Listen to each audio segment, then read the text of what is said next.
Now, President Trump has urged pregnant women not to take the painkiller paracetamol because of an unproven link to autism. He didn't provide any evidence but said that he was acting because the number of children with autism was soaring, though that may be because of better and broader diagnosis.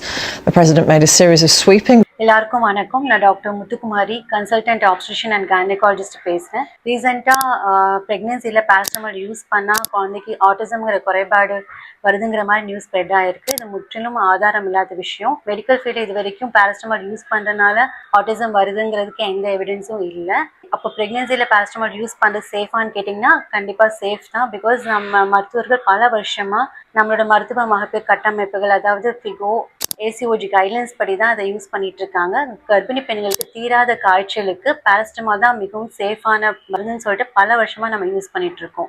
லேட்டஸ்டா ஸ்வீடன்ல பண்ண ஸ்டடியில கூட பிரெக்னன்சில பேராசிட்டமால்னால autism வரதுக்கு chance இல்லைன்னு தான் சொல்லியிருக்காங்க. So எந்த விதமான ஆதாரமும் ஆட்டிசம்க்கு பேராசிட்டமால் தான் காரணம்னு இன்னும் ப்ரூவ் ஆகலை. ஸோ தீராத காய்ச்சல்னால தான் குழந்தைக்கு ப்ராப்ளம் வரதுக்கு வாய்ப்பு இருக்கு. ஸோ பிரெக்னன்சில தாராளமாக பேராசிட்டமால் ப்ரிஸ்கிரைப் பண்ண டோஸ்க்கு நீங்கள் எடுத்துக்கலாம். பயப்பட வேணாம், பதட்டப்பட வேணாம். நன்றி, வணக்கம்.